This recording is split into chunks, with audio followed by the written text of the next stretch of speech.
Cowboys corridor. As you can tell, we are at a Cowboys home game. Yes, I understand that we are in Los Angeles, Inglewood, technically SoFi Stadium, but this is basically AT&T West. So follow me this way. We're gonna see if we can find a couple of fans. We are infiltrating enemy territory. The Cowboy fans are doing it right. We got the signage, we got the great food, we got the inflatables. Thoughts on today's game? We're gonna beat the shit out of them. Woo! You see this right here? How do you feel about today's game? We better win, that's all I know. How do you feel about Dak Prescott after last week's performance?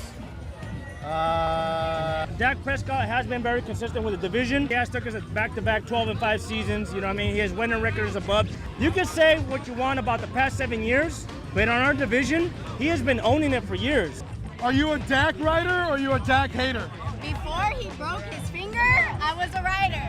Now, nah. They need to let him go now. You know Dak Prescott's watching this right now, right? Actually follows the CanFan podcast. Look. Go! Let's go, baby! Cowboys Nation, son! Let's go! Cowboys Nation represent! Cowboys Nation represent! Let's go! Crack 'em if you got 'em. Crack 'em if you got 'em, son. All day, every day. Crack 'em if you got 'em, Seattle. Here we are at Lumen Field. And is that a Harry Potter reference? Maybe. I don't know. I've casted a lot of Lumen spells. Lumen videos. We want to see Deuce represent. We want to see him repeat. I want some repeats. And I don't need 3 beats if they repeat. I don't need 3 beats. I don't need if 3 they beats. repeat. If they repeat. Let's go. You don't think we're gonna make the postseason? Maybe wild card. So this is Maybe wild card. This is where I'm like, I'm good for a good ribbing, but like to say we're not gonna make the postseason, now I can't even argue with you because you've Sucks. oh god. You know it too. You know it. Who's your quarterback?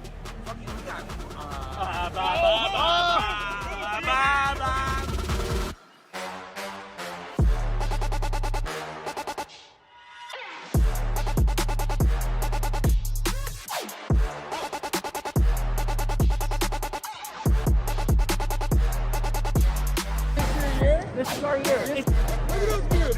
Look at those beers! Look at those beers! Look at those beers! Let's go! Let's go, Cowboys! Let's go, baby!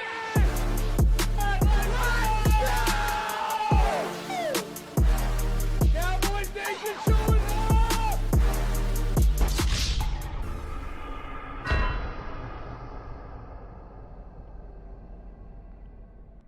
Most pristine athletes in modern history playing in the NFL. Even the offensive linemen are incredibly athletic. I mean, these guys are over 300 pounds, and you know they can Not only the size, but the speed of the linemen? Are you kidding fly me? on the field. You're telling me a guy that's 330 pounds meant to block a guy that's 290 pounds is faster than me, a sporty 240? High 240. High 240. High 240. I could beat any one of those guys right now, and I've drank a 6-pack. What? You're wearing Crocs! My 40 time is better than any of them. Erroneous! Erroneous! Erroneous! Erroneous on all accounts! I've never been more sure of anything in my life.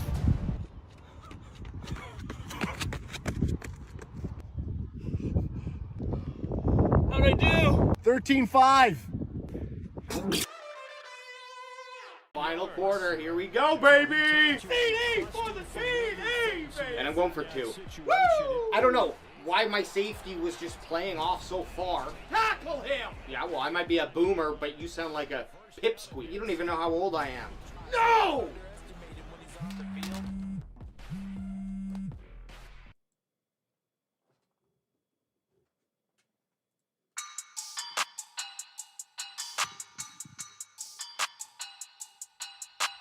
Boosh, baby! Look at it. It's just us two fine-looking gentlemen. Look at this. Looks like we got rid of someone.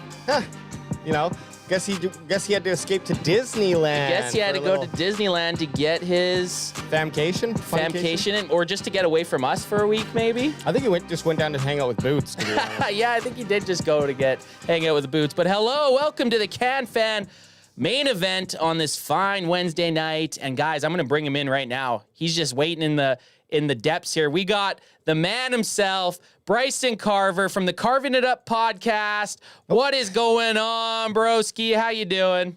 What's up? What's up? How y'all doing tonight? Great, man. You know what? Just having you here with us, you're the first time person on Zoom when AJ and I are behind the wheel. So be nice with us. Wow. But how are you doing, bro? I'm feeling great, man. I am happy that we are on the doorstep of the football season. Well, we got 5 weeks still opening night. That's right. 5 weeks. I mean, we are just, it's like you can smell the main course as it's coming to your table, but it's not there yet. It is, it's so good to be back with football talk. It's so good. Well, is the Hall of Fame game tomorrow? Yeah, it's tomorrow, Chicago and Houston. Yep. So that's pretty sweet. Like, I know the Hall of Fame game, of course, no one notable is going to play more than likely. Like, I think a couple years ago, Micah Parsons' first year, he played 2 snaps. But it's just that fact that football is back. It's just that great feeling. All of us diehards. I know you follow a bunch of other sports, such as, every major league sport you essentially follow. We don't necessarily do that, but I'm jealous of you because at least you get a little bit of a fix, but there's no fix like football. No, there's no fix like football. Listen, I love me some NBA. I love some baseball, but once the NFL and college football especially rolls around, it's just a different type of feeling because, listen, it's America's game, but it's obviously Canada's game too. So, listen, we're going to have some fun tonight, and I'm very excited about this upcoming season for a lot of reasons. Well, AJ, before we get into anything, what about one of these? Crack them if you got them, son. That's going to taste crispy. That is going to taste, it cracked nice and crispy, so let me get a little sip in here. It's a good sign. Get a little sip, me too. Okay, Bryson, before anything, obviously this is a Cowboys podcast show, whatever you want to call it. And the biggest news of the week, and we don't even know if it was news because it wasn't really confirmed by anybody, but the big news was CeeDee Lamb being signed to a new deal, or a new deal was coming. I don't know if, as someone that's not a Cowboys fan, did you see any of this? Like, did you hear the waves of it? Yeah, so I know y'all have had Defy on the show, right?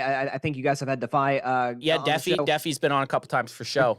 Definitely, yeah. So no, I follow him on Instagram. I saw on his, I saw the posted it, and he had talked about who the source where it came from. And the first thing I thought was it was 4 years, $136 million. And the first thing that I saw was, or realized is, okay, that's less than Justin Jefferson. There's no way CeeDee Lamb agreed to this. I could see a scenario in which that might have been maybe the offer by the Jones family to CeeDee Lamb. But given where the wide receiver market has gone ever since Tyreek signed last year, you've had A.J. Brown get the bag. You've had, obviously, Amon-Ra St. Brown. Now, obviously, Justin Jefferson kind of setting the market. Given how, identical CeeDee and Justin Jefferson's numbers have been since they both came in the league, you have to imagine CeeDee is going to want to set the market with a new contract. But that was surprising, and that it was I didn't believe it from the jump, and so it wasn't surprising that it came out that it wasn't true. Yeah, we like to make a funny video or like a reel when news drops, and we were kind of itching at it, but we will never as a group post something until the news is signed, sealed, delivered. Like, I'm yours. I need it in writing, right? I need it in writing. I know a lot of content creators jumped out on it because it's the hot news right now. All of us have been talking about it, but there was no source behind it. It's like another just mini rumor that got leaked. I prior said that we would see CeeDee Lamb signed August 6th while we were at training camp, and that I think is still on the table. Yeah, I think it is. I mean, you obviously, Stephen Jones talked about how he has sent some offers into CeeDee Lamb's agent, Dak Prescott's agent. I know we'll talk about Dak later. I think CeeDee Lamb's a lot more likely to hit his deal, especially before training camp's done. You want to go and get that ironed out. You want to have your number one receiver locked in, especially before week 1 and what's going to be a tough game against Cleveland. And especially when you consider, Brandon Ayuk is also holding out in San Francisco, but his value, while it may be there for the Niners, is not what CeeDee Lamb is to Dallas, just given what he did statistically and in terms of the offense. Nothing against Brandon Cooks or any of the guys there, but CeeDee Lamb is arguably the best receiver in football and just holds a different value to Dallas than Brandon Ayuk holds to the Niners. years. So, yeah, I think you're in a situation where you need to get the deal done now. You don't want the holdout to drag into the season because even if CeeDee Lamb does sign during the season, it's nice to get the training camp reps under him and maybe he gets off to a slow start. So, August 6th feels like a good target date. That would be awesome if it happens while y'all are down there, but my guess is it happens within the next couple weeks or so and that this gets done. So do you think, sorry, AJ. I was going to say, I forgot that last year, Zach Martin signed his, I believe it was August 11th or August 14th. So, kind of a few days after what we're hoping. We want it to be when we're actually at the camp there. But, yeah, I mean, there's just something where it's like I feel more worried about it, but realistically, maybe CeeDee Lamb's just pulling the same type of scheme where he's like, I'm going to miss as much as the first bit of training camp, the miserable part of it, where I don't really want to do anything, and then start putting the pressure on as we get closer to the season. But, of course, every day counts, getting him out on the field and connecting with Dak Prescott, getting rid of any of that rust. You want to see it, but I'm my worry level right now about that is mediocre. Yeah, it's going to get done. CeeDee Lamb's going to be a Dallas Cowboy. I just wonder, Bryson, you think he's going to be the highest paid? I think you have to give him that type of money because if you want to look at the comparison in the quarterback market, listen, I think Jordan Love is going to be a sensational player in this league. I'm a big believer in Trevor. Not many are. I understand that.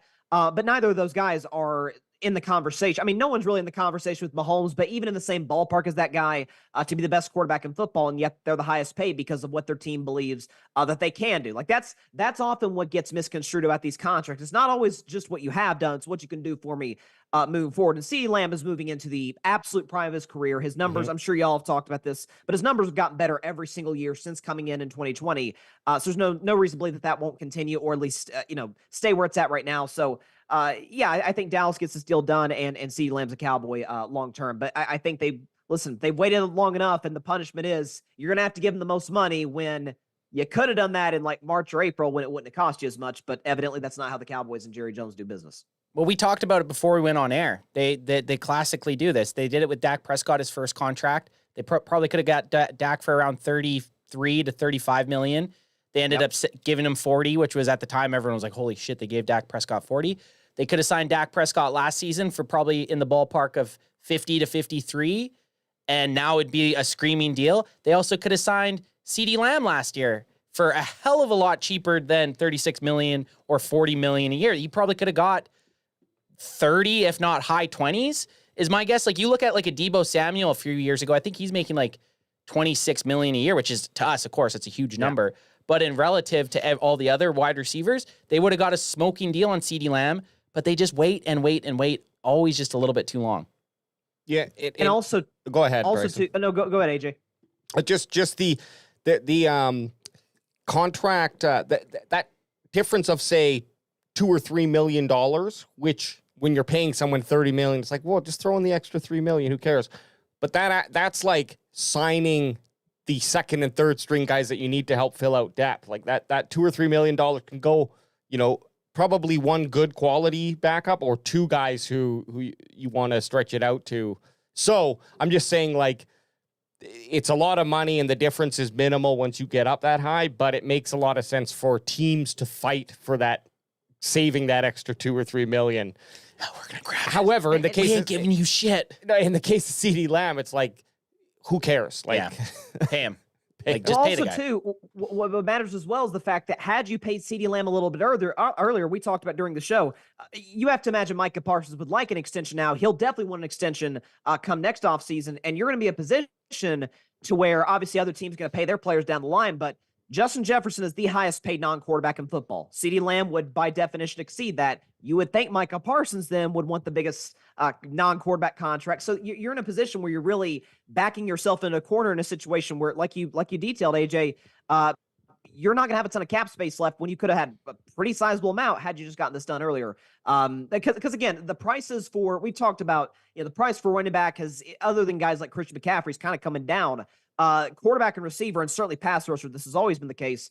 It's going to continue to go up. You're not going to get a bargain for a guy of CeeDee Lamb or Micah Parsons or Dak Prescott's caliber. And I don't know if the Cowboys misjudged the market. I have a hard time believing that they're that blind to it.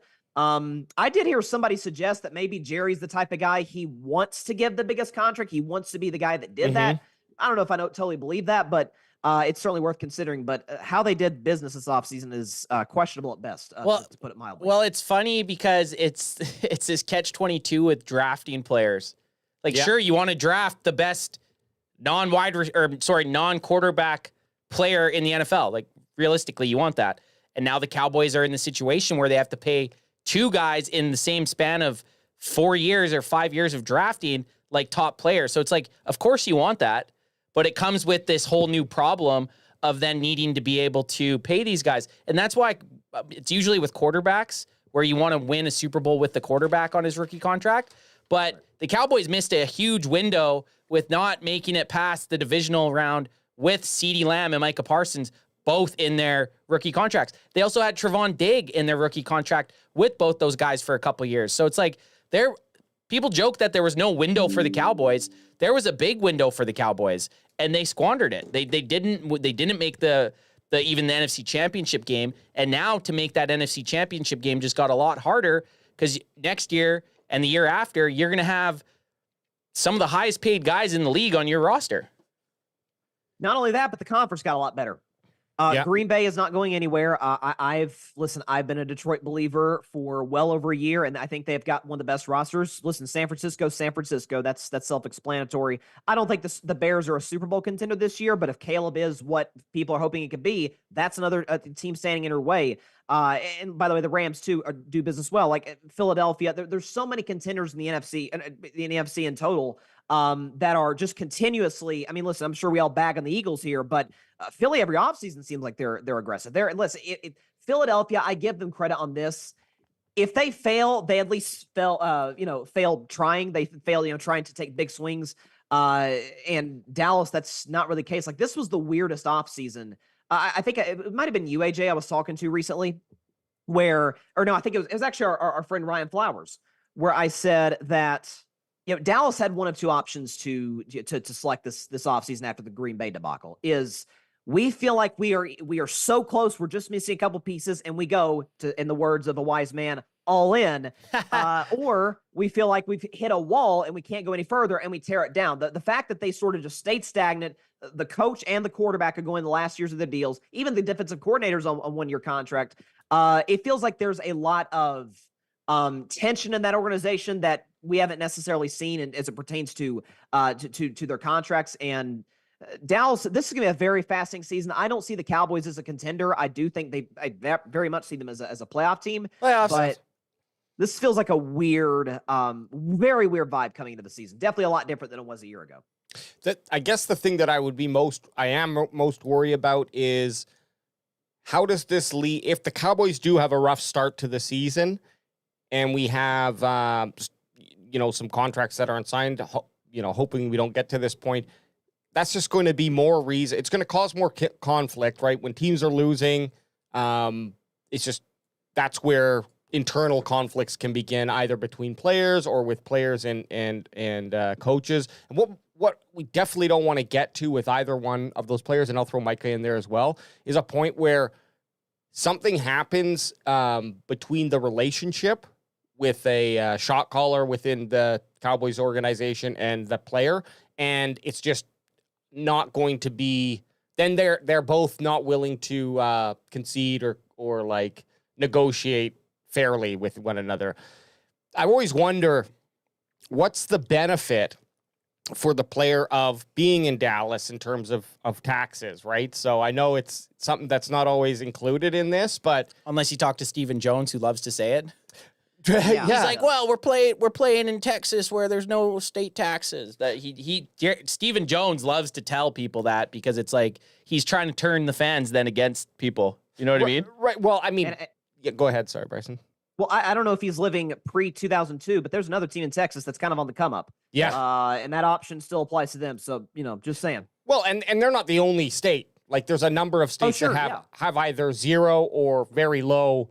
The only place that I think would be if you had to pick and you liked both teams, playing in Los Angeles versus playing in Dallas, for example, it's just LA has a much higher bracket. I think it's like 10%, maybe I could be wrong, but it's a significant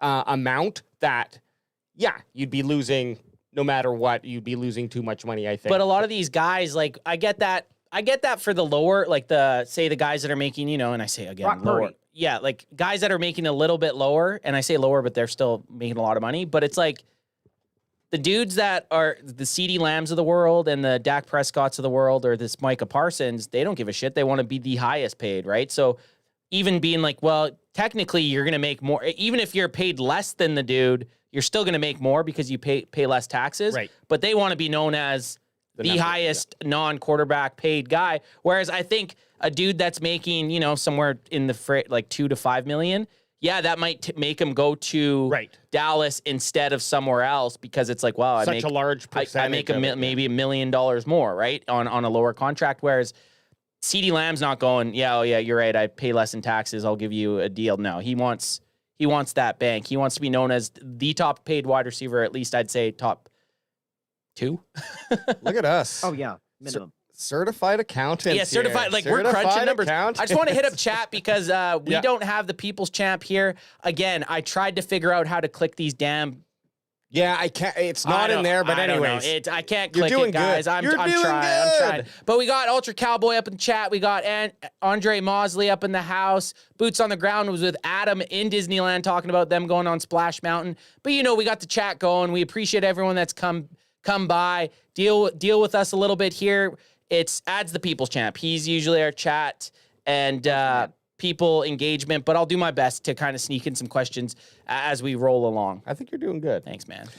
But yeah, so we talked about CeeDee. We'll see what happens. I think for me, that one has, if I was a betting man, it's, you know, put a couple drinks in me and I am.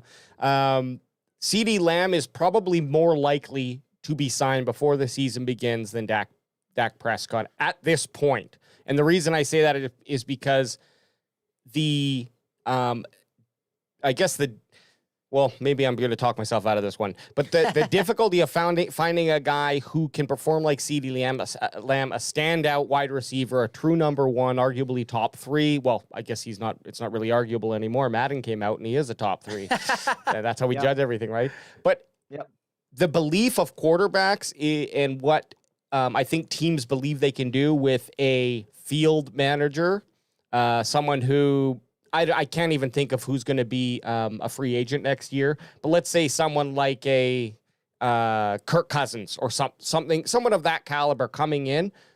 I believe the belief is, well, if we have that stud wide receiver, it's going to make that quarterback better. Whereas if you have the stud quarterback, but he has lackluster receivers, there's really not much he can do to get them to catch the ball or run the proper routes or be more intelligent on the field. So I don't know if that makes sense to you guys or maybe you think the difference. No, it does. And I totally think, you know, your point, I think the 49ers is a solid example of that. Like, again, nothing against Brock Purdy. He's a good player. I don't believe he is elite. I don't think he's top 10. I think you consider the fact that, you know, when you have those weapons that are, you know, highly compensated, like a Kittle, like a Deebo Samuel, like a Brandon Ayuk wants to be, like a Christian McCaffrey, there's more, especially, I mean, San Francisco is probably an extreme because of how many they have. But the point remains, you could still elevate your quarterback to a level where even some of the best quarterbacks, I'm curious to see what we get from Buffalo this year, where it's much harder to elevate, you know, second and third tier guys, you know, to the same level of height. So I think you make a good point, and it's why for Dallas that of all the people, if you're not going to sign Dak, to me the first person to sign, certainly you would think by now, would be CeeDee Lamb, because I got to be honest with y'all fellas, if CeeDee Lamb's out, I think this is a bottom 10 receiving core in football. I don't see easily. Well, I could not agree with you more. I just want to touch on the Brock Purdy point that you made. Look how Brock Purdy was when Deebo Samuel was out of the roster. They lost 3 games in a row. They were a completely different team with just one of their weapons gone, right? And then he still had Kittle, Ayuk, Christian McCaffrey, Trent Williams, Juzak at fullback. Like, that team's loaded. Yeah, but they just lose one guy, and then they can scheme differently, and he looked human, right? So, and Patrick, listen, not everybody can be Patrick Mahomes. You cannot basically, and I know obviously as Kelsey, but you can basically not have a number 1 guy and win the Super Bowl. That's just not the reality. Burrow has number 1 guys, I mean, we'll see what Keon Coleman is in Buffalo, but Allen prior to this year had a number one guy. Lamar Jackson for the first time, I think, had one in Zay Flowers. Like, just across the board, every quarterback's got at least one of those dudes, and Dallas clearly does, but they're not approaching the situation as such. And again, I don't think any of us really have the answer to why it's taking this long, because listen, the front office is, I think, trying to sell this notion of, well, it's really hard to get these deals done. None of us are saying it's not, but these other teams seem to go by and get these deals done pretty smoothly. Philly got 2 receiver deals done. Whoa. You don't got to rub our noses in it. And the thing is, me out for it. we wouldn't be rivals with Philadelphia if they weren't. If their fans weren't such sleazebag pieces of shit. Well, you said it on me. That's what we really like are when we shit on Philly. It's mostly because of the fans. But if Philly wasn't good, they wouldn't be worth our breath. Like, if they weren't a contender against the Cowboys each year, they wouldn't be worth arguing about. Like the Giants. It'd be like we if don't the even talk about the Giants. Exactly. They're like that little brother that you just don't even want to talk to. But so I can give flowers to the management, Howie Roseman. Oh yeah, they do a great job, and they've kept that team together. And where they should have, I mean, I don't pay enough attention to Philly to know, day by day like I do with Cowboys. Well, they seem to be able to keep everyone who they're. Yeah, keep everyone, sign everyone, and then get a guy like Saquon Barkley. Yeah. In the offseason. If we would have got a Saquon Barkley or a Derrick Henry in the offseason for Dallas, we would all be talking about Super Bowl right now. We would. I mean, we still are, but we would all be legitimately be like, man, now you definitely signed CeeDee Lamb. You got that running back, and so the Eagles saw their issue and they decided to go out and get one of the younger playmakers of the last few years in Saquon Barkley, and it's like, you bastards. And the case is, for Dallas is the fact that they had the most explosive offense in football without really having a run game.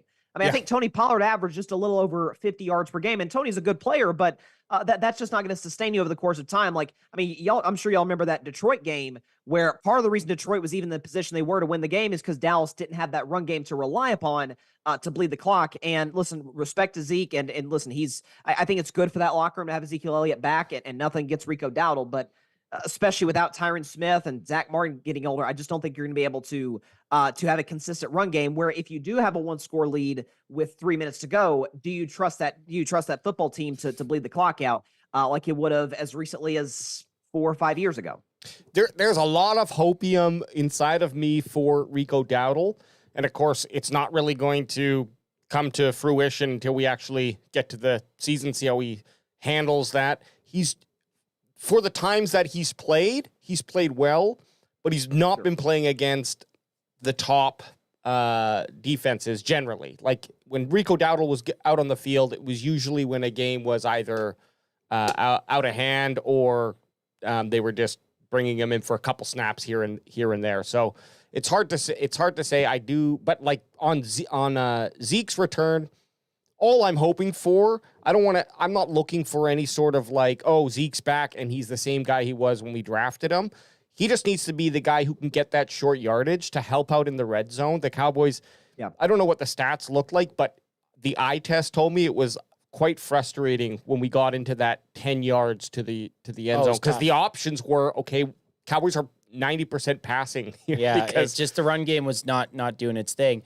But speaking of the passing game, yes, we have, I mean, we kind of touched on it a little bit prior, but we have an article up with Cowboys and Dak Prescott are still in contract negotiation.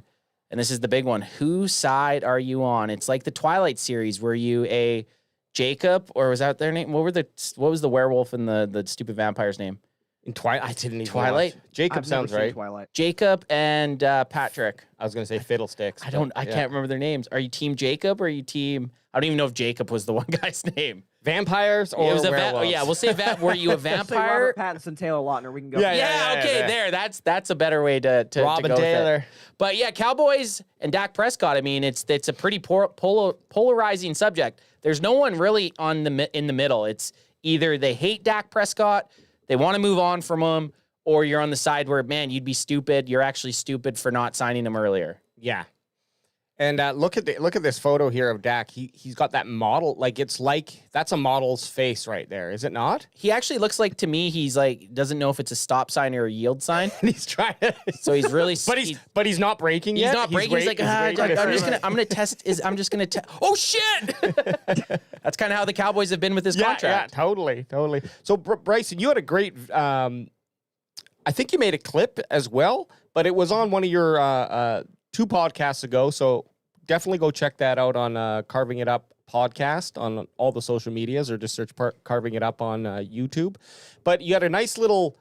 You're a Dak man. You're a Dak man. You've always been a Dak man. You're a Dak rider like us. We're Dak riders. But you had a nice little opinion on the contract scenario, and we want to give you just open range to bleed your heart for the man that you have been in love with for how many years now? 9? Yeah, 9 since last year at Mississippi State. Yep. Good guess, AJ. Yeah, well, I pay attention sometimes. That's look at AJ. Look at AJ just getting it down to a T. Very yeah. So I think everybody was talking about last week the Dak soundbite where he was saying like, "Hey, it's who knows? I may play for another team later in my career. Who knows?" But I think that press conference and sort of the big soundbite that came from the State of the Cowboys, a State of the Union, so to speak, speech or press conference that the Joneses and whoever the coach is, which we know the coach doesn't answer that many questions at that press conference, does at the start of training camp. And I thought it was fascinating. Both Joneses had a fascinating quote. Jerry Jones talked about how, he said, believe it or not, that, sometimes I haven't gotten everything that I want in my life, or I haven't been able to afford it. And sometimes you end up being better off for it, which to me seemed to be implying that Jerry's like, hey, maybe we get it done with Dak. Maybe we're better off without Dak. And sort of my rebuttal to that is I think the Cowboys lucked into both Romo and Dak. Romo was undrafted, and Dak was probably their third choice among quarterbacks in that draft. They wanted Paxton Lynch, they wanted Connor Cook, then they wanted Dak Prescott. Great that they missed both. Great that they missed both, by the way. Yeah, no kidding. So on Stephen Jones' side, I found his comments a lot more fascinating. So Stephen Jones talks about how, when you pay one guy, there's always the next guy to pay. And it's just really hard to be able to get these all in order. And he said that, he was talking about the Vikings paying Justin Jefferson. And he said, they were able to get that deal done because they're not paying a lot of guys. And so I did some deep digging on this. I'm like, okay, is there some truth to what he's saying?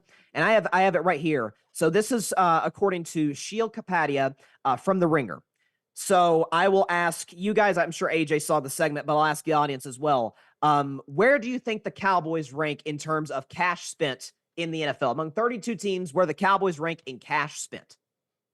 No, I'll say, because you already know the answer. You already know. I You son of a bitch. I know what I was going to say. I actually thought that they would be like top 10. I thought that because of the players they had, I thought they would be spending a lot of money. So that was my... So I'm confused. So, and I just want to ask before I make my guess, how's that figured out? Does this take into just this year? Or does it take into all years, like all their contracts together? From what I read, it sounded like it was this year in particular, in terms of, how they're spreading out the contracts, like what they're paying the players specifically this year, 2024. They're not basing it necessarily off of average, things of that nature. I'm going to say or dead cap, etc. I'm going to say 8th. Of course. They're factoring it. What'd you say, 8th? 8th. Okay. Dead last. Really? Dead last. Yep. Interesting. And so when Stephen Jones is putting out this message that, hey, it's hard to keep all these guys. It's like literally every team in the league spending. I mean, the darn Cardinals and the Panthers are spending more money than the Cowboys. And so it's, when you factor those things in the equation, there's also a stat that of the 14 teams that are paying their quarterbacks $40 million this season, or at least on average this season, Dallas is only one of 3 to not have another player making $20 million in their roster. So this idea that they're going all in, or they're trying to put all the pieces together, and Dak, it sounds like they're kind of blaming Dak for their troubles, even though Dak's not even one of the 10 highest paid quarterbacks. It feels like a big time cop out, and I think that we've known Dak to be Mr. Cowboy, say all the right things. He's great in front of the media, and I thought it was so fascinating when he's in the midst of his answer, and you watch him, and you see the wheels turning in his head. He kind of looks. He's like, "Okay, I'm going to say it. I may play for somebody different next year." And I thought that was the most honest we've seen him in this whole negotiation time. And I truly believe. Listen, I don't have any sources in Dallas. I obviously don't know Dak, but I could see a scenario in which that was prompted by what the Jones said in that press conference. So that was kind of my take. That they tried to gaslight folks as if Dak's contract is the source of their problems, when in fact their penny pinching is really the source of their issues. Yeah, they're just waiting. I was gonna say, if you did know Dak, would you tell him to come on the show and crack him if he had him? You would get Dak on here if he was buddies with you. You'd be like, hey, I got a couple crazy Canadians you got to talk to, and you'd get him on with us. The Joneses are very political in that they will say things and repeat them enough that, the media, everyone believes it. Hopefully, enough people do. Well, that they create that smoke. Well, yeah, because Dak has ruined this team, and they can't sign anyone else because of him. That's right. No, and I full-heartedly believe that, because the Jones have told me this 25 times. You couldn't, in my opinion, and how you feel about how Dak performs aside, or where you think Dak can take the Cowboys, he's been a stand-up Dallas Cowboys player. Like, he's coming to training camp on the last year of a contract, which is like pretty crazy for a quarterback to do. Not that training camp, not that they're hitting out there, but how many injuries happen in training camp for players as they're like shaking that rust off? Exactly. Yes, we lost Sam Williams for the year there. Well, Joe Burrow, it happened to him last year. Exactly. Right, exactly. You just never know what's going to happen. And I was going to say, like, realistically, if Dak Prescott wanted to hold out, what would the Cowboys would have to pay him? Yeah. Like, he could hold out right now. He could be like, yeah, I'm not showing up anymore. But give me my money, mother. He's such a leader of that locker room, or at least he desires to be if he's not, and I believe that he is, that he knows that that's just like not the move to do. But I think Bryson, you made that point, and that was a really interesting interview where he did have that moment where he kind of went off script, and I think, everyone has a point where they're like, look, you can talk shit about me for as long, to a certain point, but if you're going to, it was right on the heels of those comments, and Dak was just like, probably like, I can't just sit here and be the whipping boy and not defend myself and not say my point of view. And he didn't say anything wild. He was very honest. No. He was very, very true. He's like, I want to be here, but I may not be if that's how things go. And it is a little kind of shocked, because he kind of did the same thing that Jerry Jones does, where Jerry Jones will say something like historical or about how he's had to deal with adversity in the past, and they always find a way to get through it. And Dak kind of led his comment with, I've seen other great quarterbacks go to other teams and do, I'm putting words in his mouth now, but, they do well and they continue their career elsewhere. And I think it was obviously a little bit of a firing back there to be like, look, I can play this game too. And more power to him for that. I'm on Dak's side. Dak has all the leverage. And I think you're spot on, AJ, is the fact that he's got, obviously, last year of his contract, he's got a no trade clause. I think more importantly, as a no tag clause, which I hate the franchise tag personally. So I loved when I heard that was, part of his deal. And listen, he's got a big market. I mean, I think there are it's funny. The NFL is doing their top 100 players that they do every year around this time, and 16 quarterbacks are on the list. And so that means at least half the league does not have the quote unquote that guy. Listen, we'll see the Bears potentially, who knows, but there's at the very least, I think a third of the league absolutely feels in their gut Dak absolutely takes their team to greater heights than they're at now. I think the Raiders are there. I think if the Giants are able to somehow move off Daniel Jones, I think that's in the cards if Belichick goes there. Listen, I'm crossing my fingers that Pittsburgh is good, but not too good. So maybe we can get him. But there's a number of teams where he'd fit really well. They need him.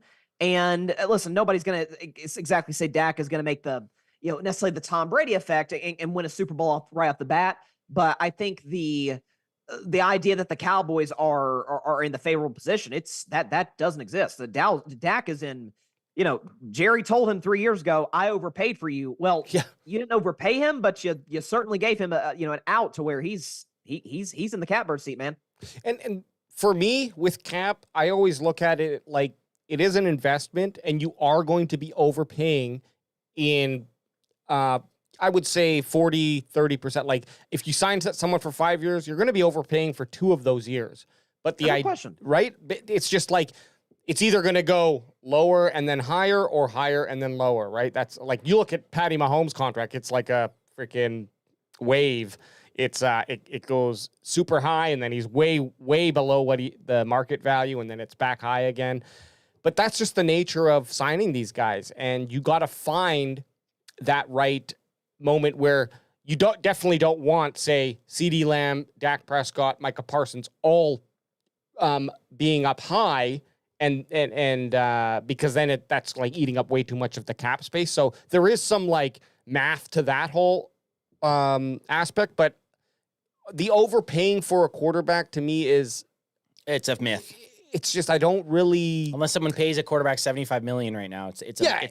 It's a myth. Unless you pay like a Daniel Jones or something, like a guy who's objective. They did overpay Daniel Jones, and no one's arguing that. Still, there's not. The Giants didn't get a deal on Daniel Jones now, even when they hit right, like they overpaid Daniel Jones. Look, Dak is on the books already for $65 million this year.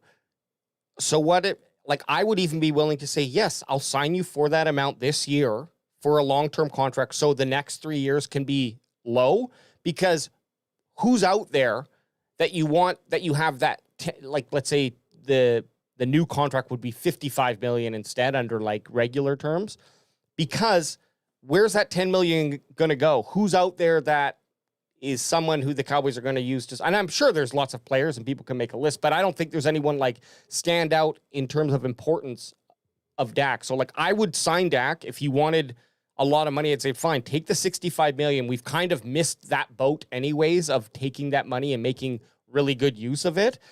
And then the next 3 years, okay, he'll be under that market value, or 4 years, right? Like, so you can really work it that way too.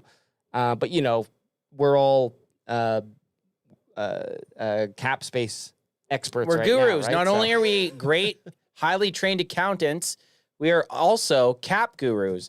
Put us anywhere on any team or in any office setting, and we will bring back gains. I have a question, and we've touched on it a little bit, and online too. People have talked about it a little bit. Mostly I hear it from Anthony.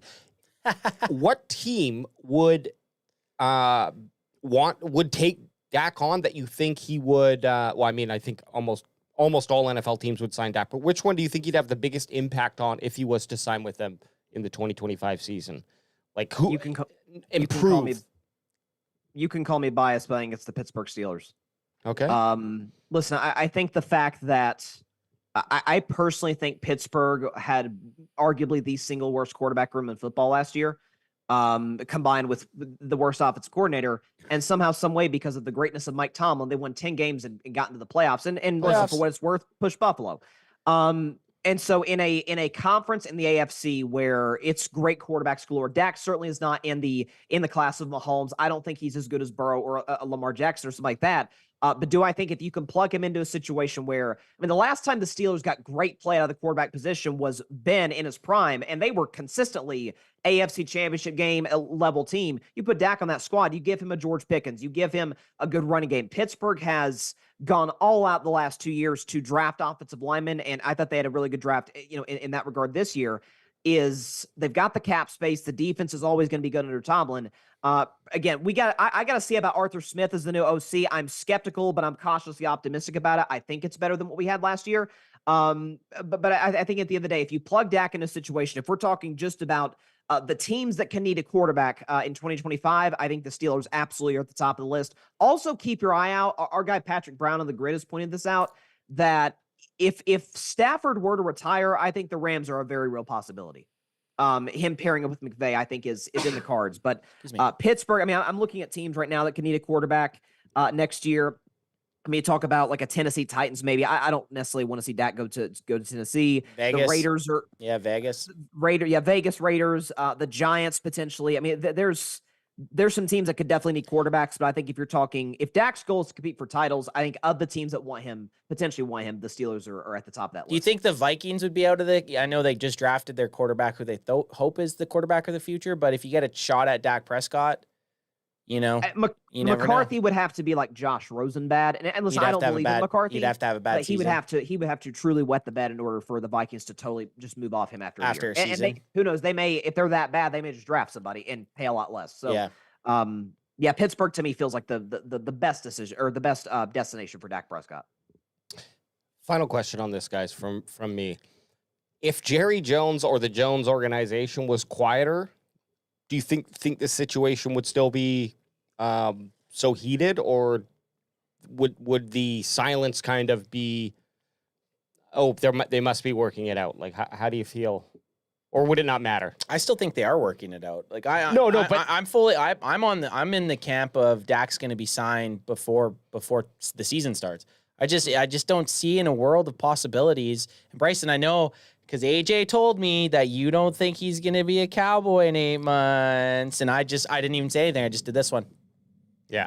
But to me, it'd be crazy. It'd be just shocking. You made me not speak. But and it must just be because one, I do like Dak Prescott, and two, I just think it'd be such an insane move to go into the season without a top 5 quarterback locked up long term. It makes no sense to me at all. So I'm on the page where I hope and I believe that they're going to have him signed before the season. And one could make a case in your favor, Anth, is that there's never been a quarterback as good as, I mean, you could say Brady, but the case was he at the end of his career. We've never had a quarterback as good as Dak in his prime as a true free agent. Because you could say like 2019, he was in the last year of his deal, but he was never going to be a true free agent because they could just tag him. Even in 2021, they got the deal done, but they could have still just tagged him that year. So this is, I mean, Kirk Cousins, you could argue 2018, but I don't think any of us think Kirk is as good as Dak. This is, we are potentially talking about, I heard Ian Rappaport talking about this the other day. We could potentially be talking about the biggest, not in terms of the best player, because I think Reggie White clears that, but the biggest free agent in NFL history. And you're going to have teams, bidding like crazy on him. And it's going to be the first time in Dak Prescott's career where he could test the market, see what he's worth. Again, we talked about there's plenty of teams that could want him. But listen, I agree with you that I think Dallas has butchered this in the sense that you want to have your franchise quarterback locked up long term, and confidence in that regard. But listen, the Cowboys aren't just any other organization; they do business differently. But to go to your what you were saying, AJ, real quick, is the fact that you asked if it would be different if the Cowboys were quieter. I'll put it this way: I don't think we get that quote from Dak if the Cowboys were a more publicly subdued franchise. But I think, because I don't think the Cowboys are well run, I think poorly run organizations are poorly run organizations. Like the Cardinals aren't upfront about it. The Cardinals are not well run. And so I think, I don't know if it necessarily makes a difference, because to a quarterback of Dak's caliber, it's going to be a story whether you have Jerry Jones or not. So I know that was a long-winded answer, but that's kind of where I'm at. And I don't think that Dak is a Cowboy in 2025, because you son of a bitch. if you're in a position where there's this much friction now, what makes me think that if Dak knows he could get just as much money, if not more elsewhere, that he'd just go ahead and sign the deal now? Because he wants to be a Cowboy when he retires, man. And that's what I'm. Maybe he comes back for a year when he's like 40 years old. I don't know. Does the Zeke that leaves for a season and comes back? Yeah. Well, I don't know. That's not going to happen. No, I hate to tell you. No. That's what I'm worried about, is if it comes down to like an A/B choice, staying in Dallas or going elsewhere, roughly the same deal, let's say roughly the same team caliber. His decision making is like, well, you guys have rubbed me wrong so many times. I'm going elsewhere. Like, since his rookie year, they have. Yeah, Well, not just the Jones family, the Cowboys' entire fan base.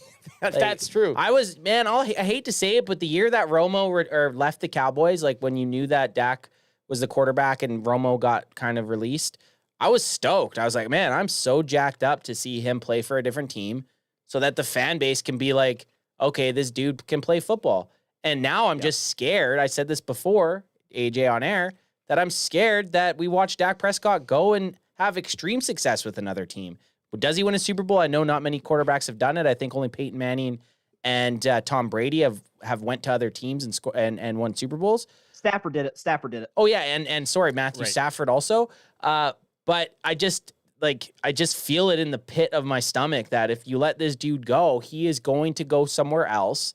and he is going to tear it up. I mean, he's torn it up with the Cowboys, just not, unfortunately, in the postseason, and that's the biggest gripe. But sure. I think if he goes, it's going to be a big mistake by the Dallas Cowboys organization, and I think they're going to regret it. Like, okay, what's the downside of signing Dak for 4 more years? Yes, it's going to cost a lot of money. You're going to be a perennial playoff team, and you're going to have a chance at a Super Bowl. What happens if you don't go with them? Well, you're really, really gambling. You're now possibly wasting the careers of Trevon Diggs, Tyler Smith, Deron Bland, Micah Parsons, CeeDee Lamb, your newest draft picks, and Tyler Guyton, who we're going to talk about, and the list goes on and on. So it's such a risk, and I don't know if the reward. What's the reward? You get a rookie quarterback. No rookie quarterback has ever won a Super Bowl. So year one's a wash, right? 2025's a wash. If you can even get a quarterback in 2025, hopefully by 2026 they're competing. But it just seems like the 4-year span of moving on from Dak to keeping Dak in that 4 years, I don't think there's enough reward to move on from him. And drafting a quarterback's a gamble. I mean, it doesn't matter if it's the first pick or you're Mr. Irrelevant like Brock Purdy. Like, quarterbacks come in all different shapes and sizes. I mean, again, Romo was undrafted. Dak was a 4th rounder. Like, neither of those dudes, people forget this, neither of those dudes, the Cowboys were like planning their entire draft around. Like, the last time they did that was, I guess, Quincy Carter back in the day, and that didn't really work. And so, or Troy Aikman, I guess, if you're talking about last first round guys. So, you know, the Cowboys have, again, I hate to, it almost takes credit from guys like Will McClay and others, you know, if you say they lucked into them, but to a degree they kind of have. Like, that's usually not how it works. If you go, it's hard to pass off from one really good quarterback to another. It doesn't happen much throughout history. It rarely happens when those guys, one was a middle round pick and one wasn't drafted at all. And so, and I've heard some, I think we're going to maybe touch on Trey Lance. Some have suggested Trey Lance. I mean, the man couldn't even beat out Sam Darnold under Kyle Shanahan's system. So, like, what are we talking about? You can't beat Cooper Rush. Well, you can't beat Cooper Rush. This is that's a great little segue into training camp for the Dallas Cowboys, and let's just start with Trey Lance right there. There was a lot of. Can I just say one thing before we jump into any player? Yep. I know it's been making its waves around social media, and I kind of touched on it in the pre-show with Bryson. It's funny in a couple senses to me, because we were at training camp last year and it was super packed. All the days we were there, it was pretty packed, right? This year, there's news, and the first padded practice, the Dallas Cowboys stands in Oxnard, California, were pretty dead. Like, there was not a whole lot of people there for the first padded practice. And the first padded practice is usually a pretty big deal. So, I don't know, guys. It maybe the fans are starting to kind of not drink the Kool-Aid a little bit. I just think it's kind of funny that you never hear about any other training camp, really, and then, like, the Cowboys don't have anyone there, and it's like, and it might just be because I follow only Cowboys pages, really, but Bryson, I asked you, and you said you had kind of heard about it a little bit. No, I all I saw was a picture where they were showing the stands, and it was kind of shocking. Like, even if the Cowboys are a mid-level, if they're like a 8-9 win team, the fan base is, it's the biggest in sports. Like, that fan base is always going to show up, and so, again, I don't know what the circumstances were behind that. Like, I don't want to make some big, broad, judgment, but it's Cowboys training camps, first padded practice. Like, you get to see some of the best players on the field, right there in front of you. So, is it a sign that the Cowboys fan base has was the Green Bay loss like the last straw? Like, I don't know. Like, y'all are more qualified to say that than me, but that was a very weird sight to see for sure.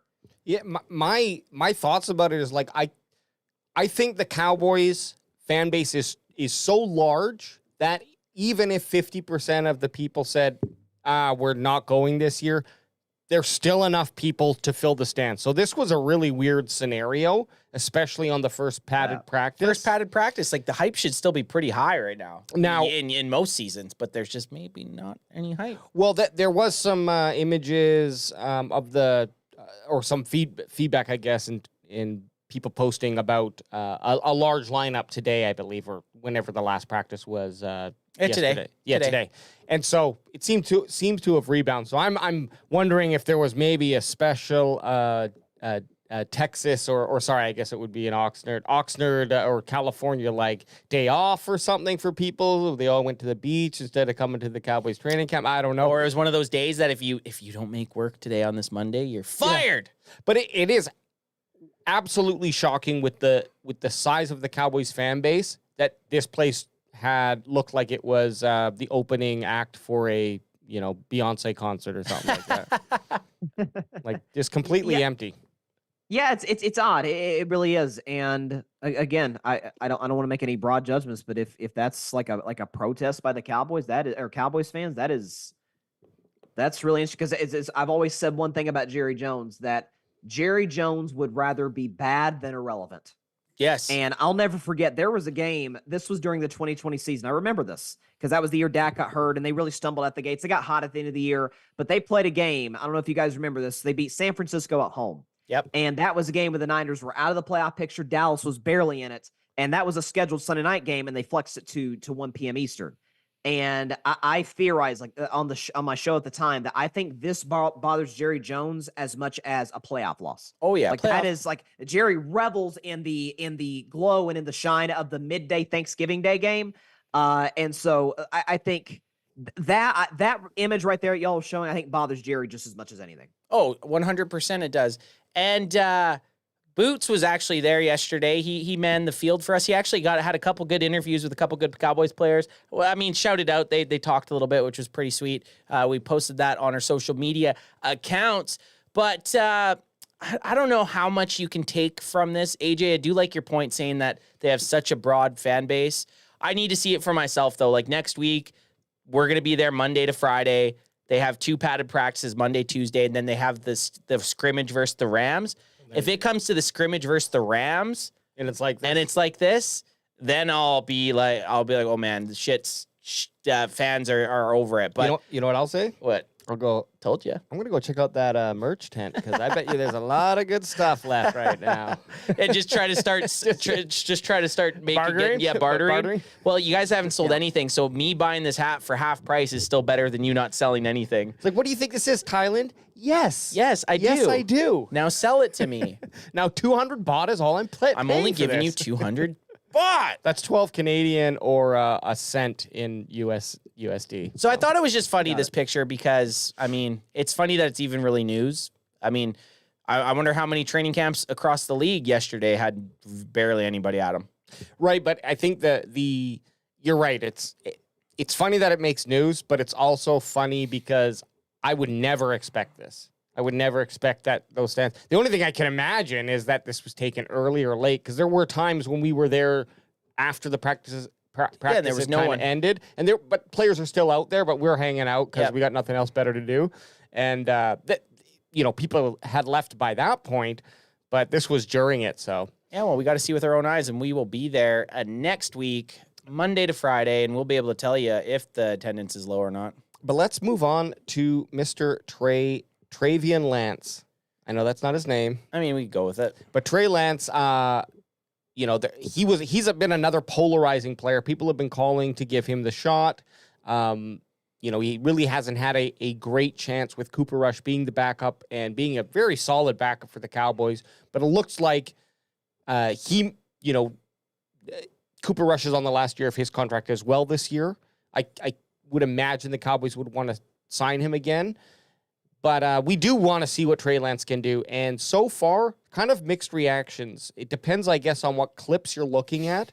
But Lance has thrown, there's a couple compilations out there of him throwing just terrible passes. And then I've seen other people come up with clips of him throwing some really good passes. So what are you guys' thoughts on Trey Lance and how he's performed so far? Or I guess the expectations, like, is third string where, if he's third string, that's what it is? Or, is the expectation he should be moving up that roster to the second string QB? No, I think, here's the thing. It's hard to judge training camp interceptions because, I'm sure y'all remember that was the thing with Dak Prescott last year. It was, Dak's thrown, and he ended up only throwing 9 during the season. It's a thing right now with Purdy. I saw some, I think it was, listen, I don't think Deshaun's that good, but there was stuff with Deshaun Watson. And so sometimes we can overdo the training camp. Sometimes we can do that with the preseason. Like as a Steelers fan, I was like psyched when I saw Kenny Pickett during preseason. I was like, here we go. And he was really bad in the regular season. So with that said though, I initially thought when the Cowboys made the move for Trey Lance, last year. I initially thought they were going to play it as a situation where he's the third string last year. He probably doesn't dress that for that many games. And then coming into this offseason, he's good in training camp. He plays well in the preseason, and the Cowboys can get more for him than what they got him for. Buy low, sell high, as the old saying goes. And again, from right now, from what I'm hearing from y'all, from what I'm hearing in Oxnard, California, it sounds like Cooper Rush is just flat out competing him. And it reminds me a lot of last year when Purdy, assuming he had a healthy elbow, was the no question starter in San Francisco.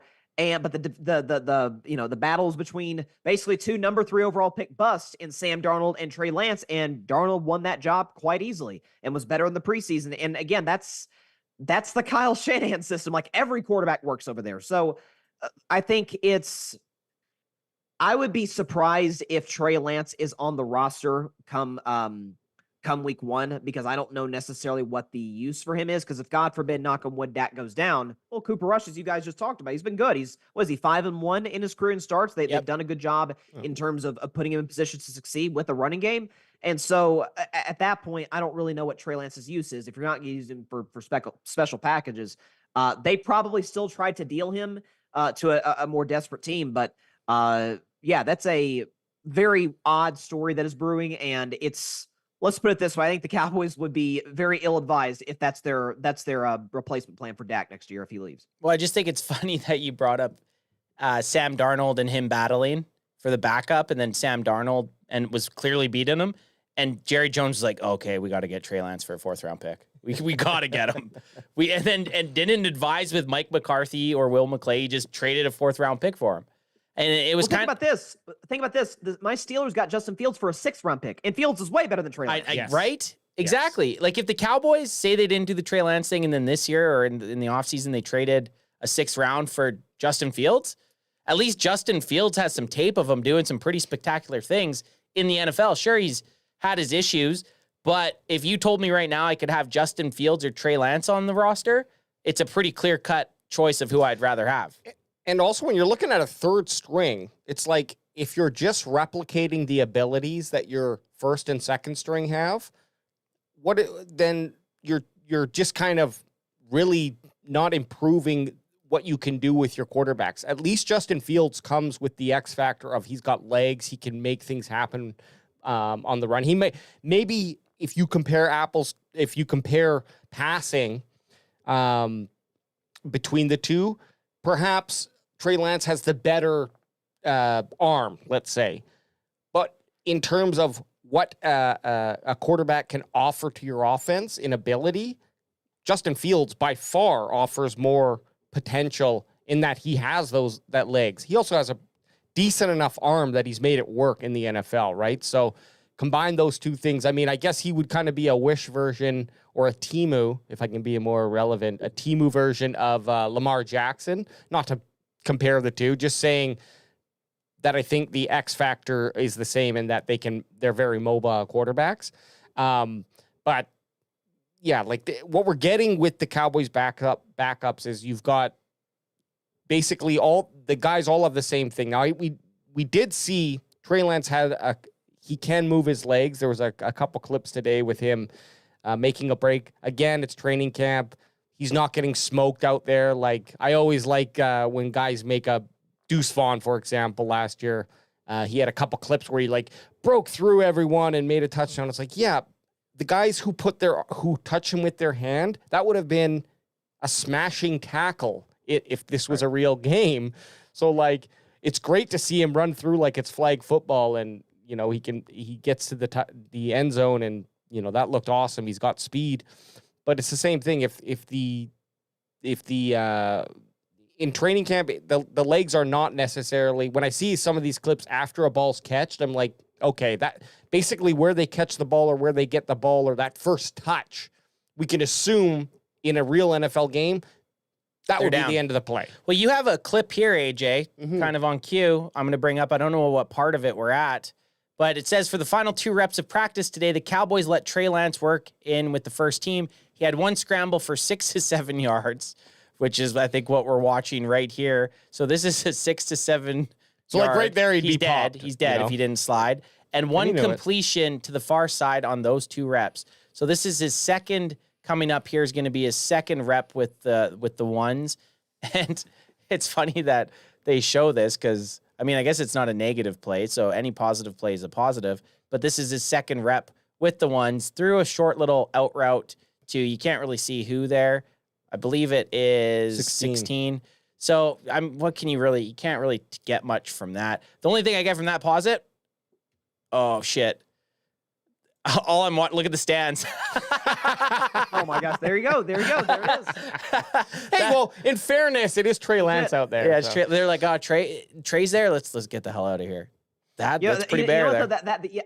Y'all could start something, because listen, the influence that the Cowboys CanFan has at training camp, I imagine, is substantial. Absolutely. What y'all could do is organize a situation where when Dak Prescott's on the field the stands, and then when Cooper Rush or Trey Lance just Let's get out of here. Let's go grab a beer. Let's get a beer. Exactly. Just go take a little break. That could maybe send a message to Jerry Jones. I think he does to a level care what the fans think. I mean, obviously that's not ideal, what you're seeing right there. So, but I'll tell you this: I think the stands will be more packed for the joint practice because it's. I mean, it might as well just be a glorified preseason game, with the Rams. So, I could see. I think it'll be, by the time y'all are there, it'll be more filled up. Either way, we're gonna have a blast. We will, and I at the end of the day, let's get Dak signed. Then we don't have to really worry about what's happening with the backups. We know who Cooper Rush is, and if Trey Lance just, he's probably gonna have some time to showcase his skills in the preseason game. If he does anything there, you trade him when his value is the highest, and someone's need is the highest. You try to match those two things up.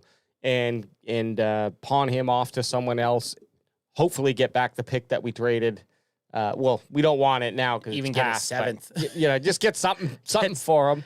But here's the thing with Trey Lance too: is he's got that big, I think it's $24 million. He's gonna have to rework some stuff. So no team's gonna be taking him for $24 million. He's gonna have to redo that contract anyways. Trey Lance might make things difficult. Trey Lance might be the most talked about third string quarterback in the NFL. Easily. And it's just a lot of that's just because of where he's drafted. Yeah, that's it. And sure. It's just like, to anyone that pays attention, even last year, even last season, if he was as good as every fan hoped he was, he would have passed Cooper Rush at some point last year on the depth chart. He never did. He never ended up being the second string quarterback. He was always the emergency quarterback, and Cooper Rush was the number 2. So I haven't seen anything to prove otherwise from that. And you get the hope from fans that it's going to be, okay, this preseason, Trey Lance is going to ball out, but it's like he's still right now 3rd on the depth chart. So I just think it's a far cry that he's going to be, and a lot of Cowboys fans believe that if they just let him have the first team reps, he would be better than Dak Prescott. I just don't see that. So, well, that's delusional. Hey, Delulu. Bryson, do you know of a little guy named? Well, he's not a little guy. Let me tell you. No, he's like, it's like if you sat on my shoulders. Yes, basically, if I sat on Ant's shoulders and then we also gained 100 pounds. Do you know of a guy named Tyler Guyton? I do. Yes. Okay. Now, did you watch him in college at all?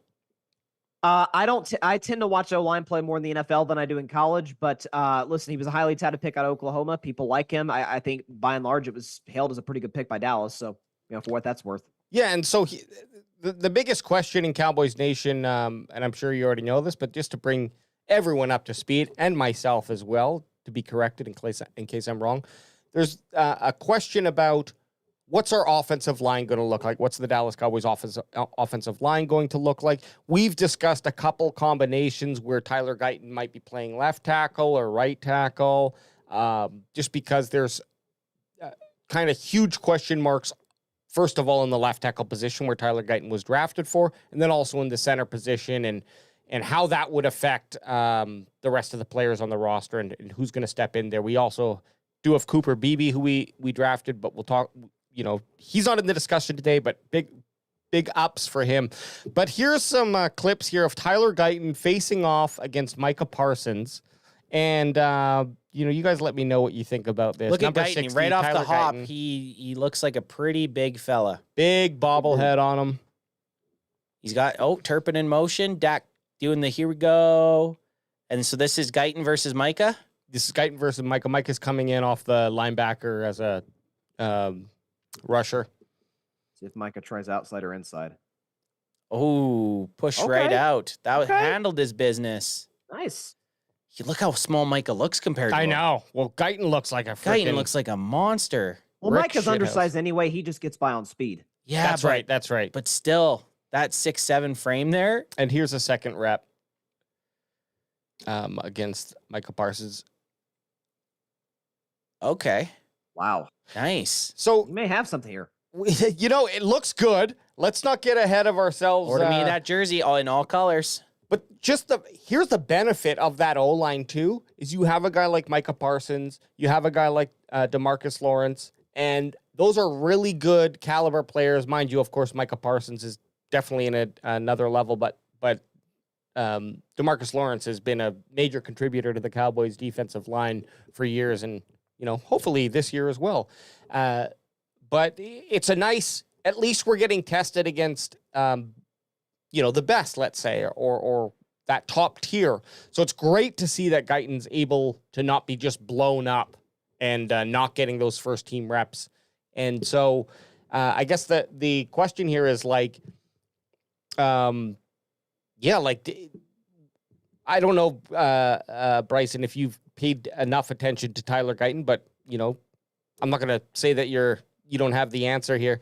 What are your thoughts? Is Guyton impressing so far this training camp, or are you kind of still need to see more? What are your thoughts? I mean, I definitely need to see more. I don't think you can really judge anybody until the regular season. I mean, I remember last year, it was almost immediately that we saw this Puka Nacua kid for the Los Angeles Rams. Like, oh my gosh, he's got 130, 140 yards against the Seahawks, and he kind of rode that to a great rookie season. So listen, there's a potential he's going to get tested against arguably the best on the other side against Myles Garrett and the Cleveland Browns. So right off the bat, it's going to be, he's going to be thrown into the fire against, obviously a great defensive line and a phenomenal defensive player. And throughout the season, I mean, Nick Bosa, TJ Watt, I mean, he's going to be facing some excellent pass rushers next year. So I think just if you see a consistent improvement from kind of what you saw from Tyler Smith a couple of years ago in 2022, just to where you're at the point where the end of the year where he's like, hey, maybe he's dare I say maybe a Pro Bowl caliber guy, because we know he's got some pretty big shoes to fill in Dallas. Quite literally, I imagine Ty Smith wears a pretty big shoe. Yeah, probably size. I'd say minimum size 14 would be like on the low end is what I'm guessing. Easy. No, but listen, the fact that he's holding his own against one of the premier pass rushers in the league is not a negative at the very least. So again, he's going to get tested right off the bat next year, and this is iron sharpens iron, as the old saying goes, and so this will be good for him. Yeah, and I think that the biggest praise here from both of these guys, as Tyler Guyton mentioned in an interview, that he didn't take any vacations, didn't go anywhere, just worked out here with a guy named Duke Manyweather. Now that might seem like a Dungeons and Dragons character name. That's a D&D name. That's an auto generated Dungeons and Dragon bard name. Bard, definitely a bard. But he is the O-line expert here, and that's a guy that you want to have around your team. Now, I was always very cautious with Guyton. He would come up. We did a shit ton of mock drafts, and then I did probably 10 times as many sitting on the toilet. Dropping a deuce is the best time. Dropping a deuce is the best time to just do a quick 7-rounder on PFF. Quick 7 rounds, full speed, no trade. Just I want to hit it legit. But he was a guy who I always passed on because I was like right tackle, and this actually really helped me to understand a little bit more about how players can progress. And Tyler Guyton mentioned all I did was work out with Duke Manyweather. And it looks like Cooper Beebe as well. So that's a really big benefit. And if he has progressed as much as he has from, I guess, being drafted to this point, it's great because there's still another, month, 5 weeks, like we discussed at the beginning, or 5 weeks to football. How much more can he progress? But the problem with the Cowboys over the last 2 years is they drafted a player in the first round who was, questionable. I'm not going to say at the time, but Mozzie Smith, they drafted him first round last year. He didn't really come into what his expectations were. And now he's kind of put in the place where he has to. Yeah, he has no choice. He's no one else. He's a starter. Tyler Guyton also has this a little bit of cushion because they kept Chuma Edoga, and then who's the other? Awesome Richards, who was drafted last year in like the 6th round or something like that. So there is some competition there, or some cushioning for that left tackle position. But it is great to see how quickly Guyton has gone from question to now he's performing very well. We'll see how the rest of this training camp plays out and into preseason.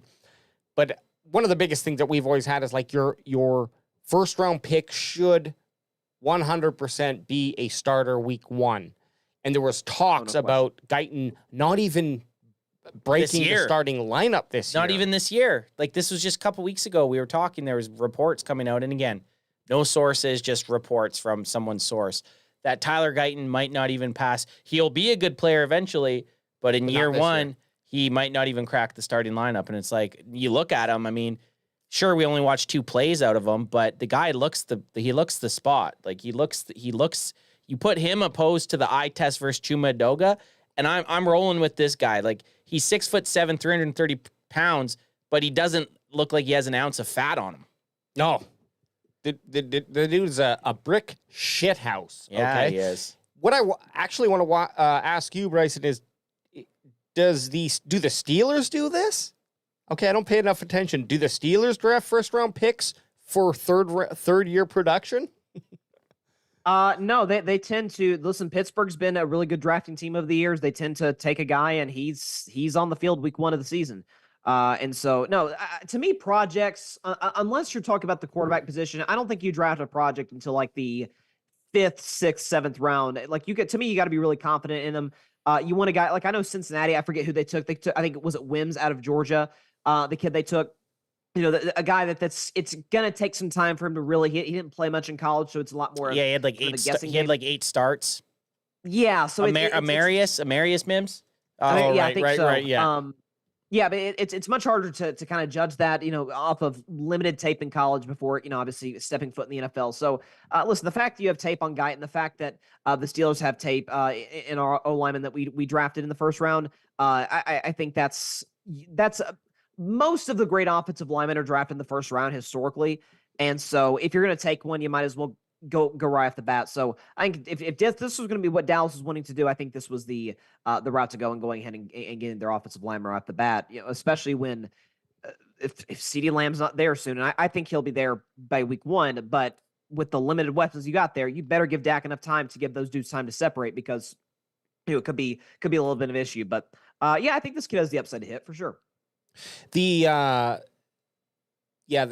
guess the whole trade kind of made it more palpable because the Cowboys traded back, I think, 3 spots. Yeah, they went from 26 to 29.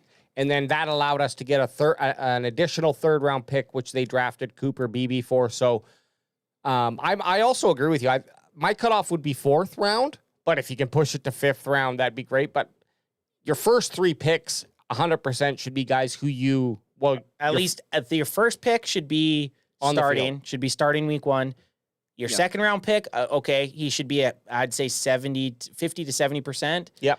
And then your 3rd round pick should be a heavy special teams player plus getting in on some snaps on the field. That's just how I feel.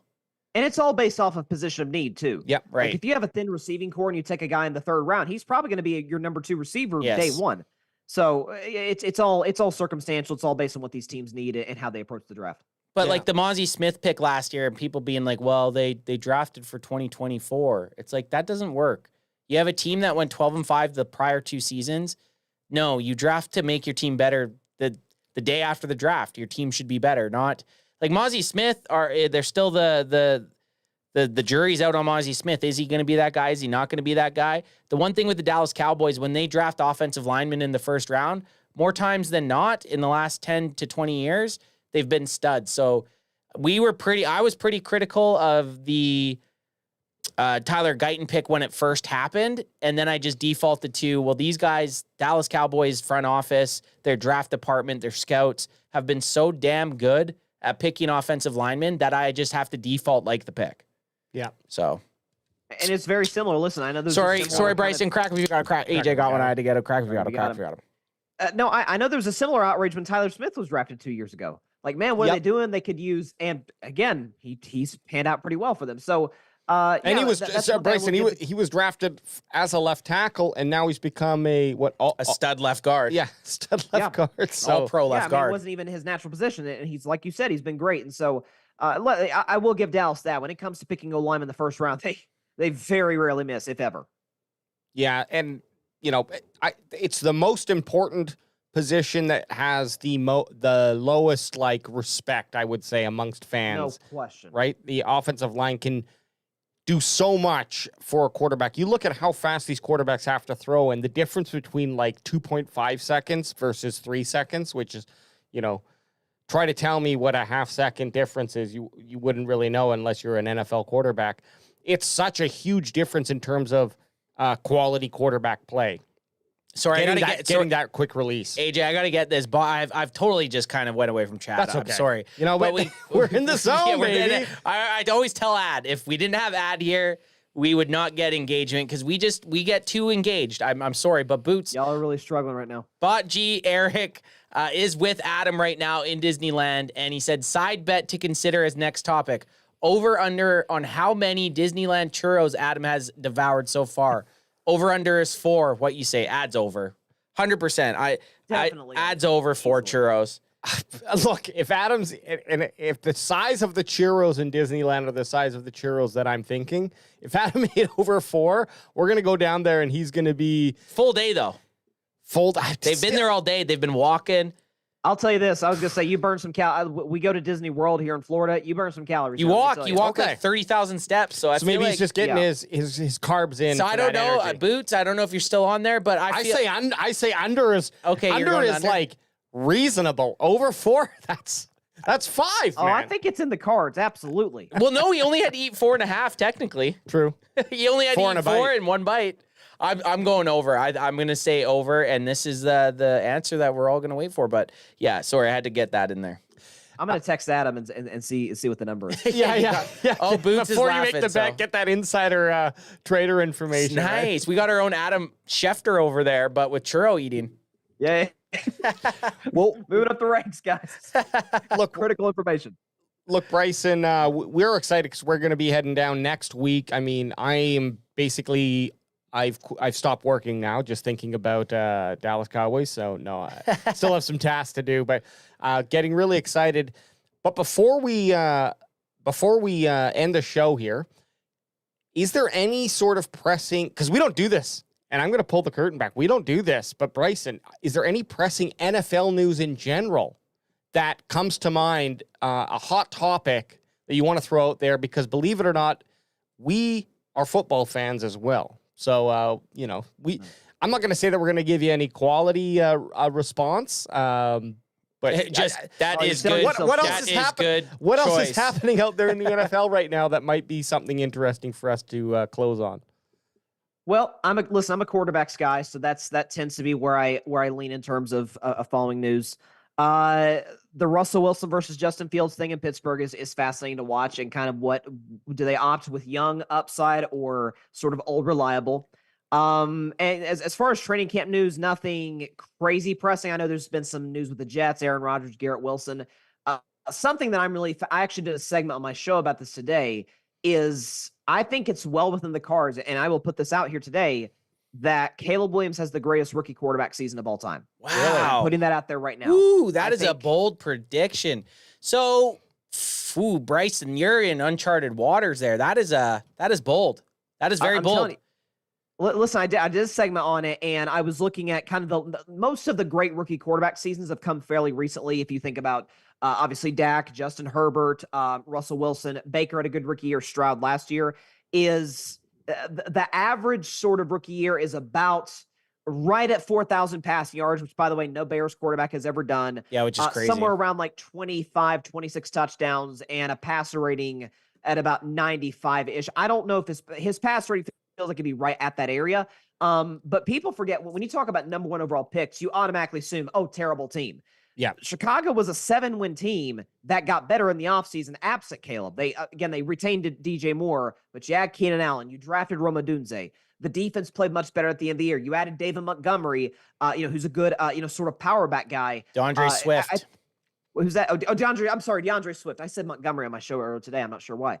Yeah, DeAndre Swift is because you love him. So you love him. That's okay. listen, I'm a Lion. I love the Lions, man. I believe in the Lions in a while. But listen, in terms of their pieces, I like what they have. I don't know if I love Eberflus as a coach, but again, I've folks that have watched my show know I'm as high as anybody in Caleb Williams. I'm not saying he's the second coming of Mahomes. I'm just saying that in 2 or 3 years, he's a top 5 quarterback in the league. I think he's that good. And I think I think it's well within the realm of possibility he has the best rookie quarterback season ever. So just keep your eye on that. With I like that. They don't play the Dallas Cowboys this year, but definitely keep your eye on that. You did say you're high. Anyone that watches your show, they know you're high on Caleb Williams. And anyone that watches our show knows AJ's high on marijuana. Hey, maggots. It's legal in Canada. It's legal in Canada. Legal in Canada. It's not a drug. I didn't say he's banging heroin, spooning heroin. I said he's just smoking a little reefer. I'm scared of needles, man. But there you go. If I had to take weed that way, I guess I'd figure it out. Yeah, just suppository it. Look, my thoughts on the Bears is like I love old NFL teams, Steelers included. I hope that Cowboys Nation never has any conflict with those guys because They do already. A little bit. They do. Like, once if we get Dak, it's old school, really old school, like guys that have been watching for like 50 years, like the history. They still think back to like 1975. Well, yeah, it was Steelers Cowboys. Like we're battling. So there's like, because I put out, I forget what I posted, but I said that I had no qualms with the Steelers or something. And you should have seen our comments. I was getting to the Steelers. We hate them. I was like, oh no, I really don't. I've really only liking the Cowboys for 20 years. I really have not really any ill feelings towards the Steelers. No, but not the Steelers and the Bears here. I like their lineup. I like their offensive lineup. I think it's going to be fun football to watch. And when I, get a chance, the Bears would be on my list of teams that I'm going to want to check out. Obviously, Caleb Williams is that. He's got to hold it together. He's got to be that catalyst for them.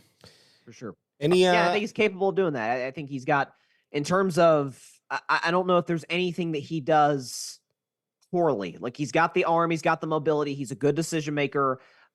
He's been fairly healthy throughout his time. Now it's small sample size at college, but in general he has been. I think the only thing I worry about with him is what you see with a lot of quarterbacks like him is when they try to make every play the greatest play of all time. And when sometimes just chuck it out of bounds, live to see another play. That's going to be the thing that he needs to kind of get out of his game. Once he does, I really do think the sky's the limit for him. I think the Bears got a truly special player. So definitely when the Cowboys are not on Sunday Ticket, definitely put on, maybe a Bears-Lions game because that'll be some good football to watch. NFC North. Final question for you, and this is Steelers related, Bryson. There we go. Who is your I guess the player who you think on the Steelers right now who's going to have the biggest improvement this season or the biggest, what can you say, like mark impact. For the impact? Yes, thank you. Thanks for asking my question for me. yeah, no problem. I got you. Well, listen, he got hurt the other day, and it doesn't sound like it's going to be anything serious. The kid they drafted in the 3rd round, Roman Wilson out of Michigan. I really like that kid. I think he's got the capability of being a really solid number 2 guy in this league. And I know there's been rumblings about the Steelers being in talks to get Brandon Ayuk, and it's not just because Brandon Ayuk looks like Mike Tomlin's son. But he does. It's very trippy.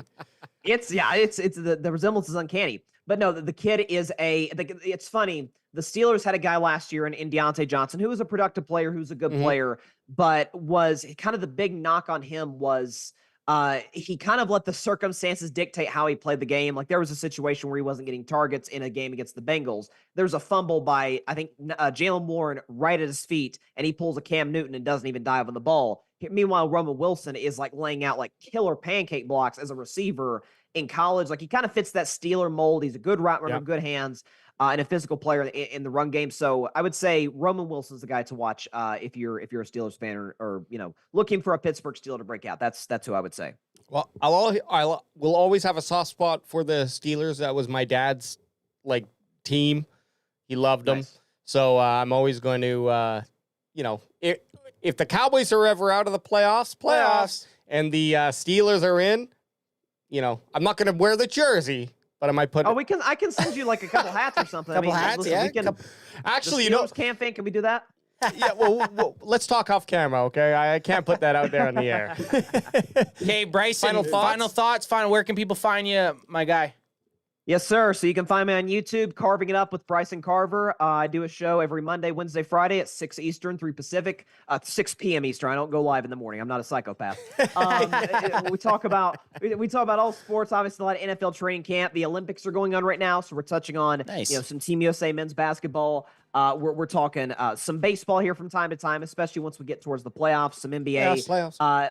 College football, it's everything going on in the world in sports and otherwise. So Monday, Wednesday, Friday, check it out. Carving It Up with Bryson Carver. Please subscribe. I'm on Instagram at Carving Up Podcasts, Twitter at Carving It Up Pod.